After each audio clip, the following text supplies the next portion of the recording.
A return to glory, Trump's second inauguration, January 20th, 2025. A date etched in history. Donald J. Trump, at the age of 78, reclaimed his position as the 47th President of the United States. This was not just another inauguration, it was a resurrection, a defiant return to power after the Democrats' brief, tumultuous interregnum. The nation, still deeply divided, held its breath. Would this be a moment of healing or a further descent into partisan acrimony? The atmosphere in Washington, D.C. was electric. Throngs of supporters clad in red, white and blue descended upon the Capitol. Their cheers echoed through the streets, a chorus of USA, USA. They came to witness history, to celebrate their champion's return to the political arena. But amidst the jubilation, a palpable tension lingered. Protests were expected. Security was tighter than ever. The ghost of January 6th, 2021 still loomed large. This inauguration marked the beginning of Trump's second non-consecutive term, a feat achieved by only one other president, Grover Cleveland, over a century ago. Trump, never one to shy away from historical parallels, embraced the comparison. This was his vindication, his chance to make America great again. His supporters believed it, his detractors feared it. One thing was certain, America was in for another wild ride. The day's events began with tradition. President Trump, accompanied by his wife Melania, attended a private service at St. John's Episcopal Church.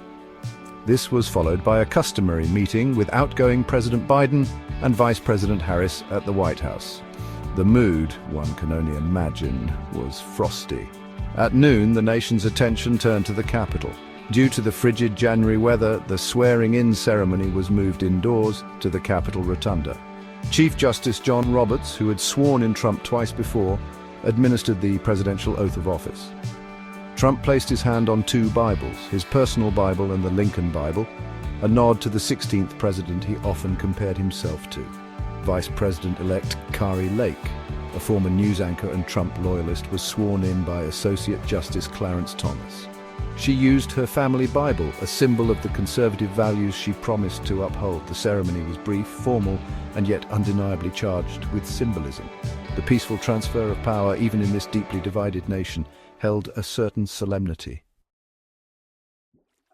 The guest list for the inauguration read like a who's who of American power and influence.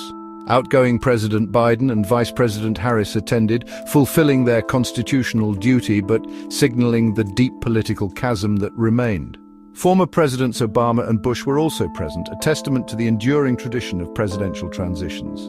Notably absent was former First Lady Michelle Obama. Her absence fueled speculation and gossip, a silent but powerful statement in their highly politicized environment. The Supreme Court justices, senators, and House members were all in attendance, their presence a reminder of the institutions Trump had often challenged. Adding a touch of Silicon Valley glitz to the proceedings were tech billionaires Elon Musk, Jeff Bezos, and Mark Zuckerberg. Their presence highlighted the growing influence of big tech in the political sphere. International dignitaries and ambassadors were also present, observing the spectacle with a mixture of curiosity and apprehension. The world was watching, eager to see what direction a second Trump administration would take. The inauguration festivities blended traditional patriotic displays with a distinctly Trumpian flair. Country music star Carrie Underwood delivered a stirring rendition of America the Beautiful, her powerful voice echoing through the Capitol Rotunda. Lee Greenwood, a favorite of Trump rallies, performed his signature song God Bless the USA to thunderous applause. In a surprising twist, Greenwood was joined by actor Christopher Macchio, best known for his role as the Karate Kid, for an operatic duet. Macchio, a last-minute addition to the program, had reportedly bonded with Trump over their shared New York roots, but the most talked-about performance came later that evening. The Village People, the iconic disco group, took the stage at one of the inaugural balls, much to the delight of the president and the crowd. Their performance of YMCA, a song synonymous with Trump rallies, was both surreal and strangely fitting.